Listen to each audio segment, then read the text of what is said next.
এই গাইস বন্ধুর দোকানে এসেছি। বন্ধু আজ চা বানাচ্ছে। দেখো এটা আমার বন্ধুর চার দোকান। বন্ধুর চার দোকানের নাম মাসুম চা স্টিল ফার্নিচার। বন্ধু এখন প্রচুর খেয়ে গিয়েছে। বন্ধুর দোকানের লোকেশান হচ্ছে এদিক থেকে বাদুরিয়ার দিক থেকে আসতে হবে, আর এদিক থেকে বেড়াচেমা দিকে আসতে হবে।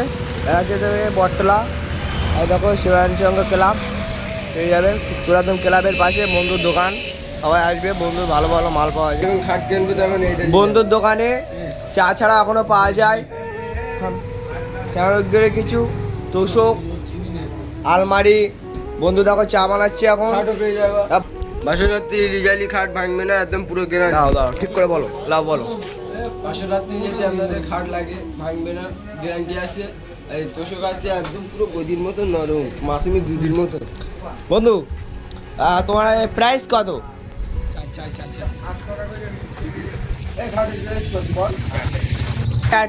বন্ধুকে দেখে একটা জিনিস খারাপ লাগলো, কোকা কোলা কোম্পানির ফ্রিজ ব্যবহার করে। এটা বন্ধু খারাপ।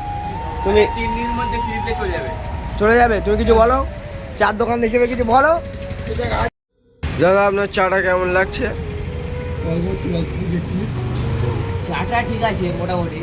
চা একটু হালকা চিনি কম হয়েছে, এটা ব্যাপার না, একটু হালকা দুধ কম হয়েছে। চাটা খেতে সুন্দর।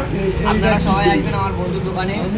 বন্ধুর দোকান হচ্ছে বেড়াচেপা কাউকেপাড়া উত্তর বটতলায়, শিবানসংঘ ক্লাবের পাশে।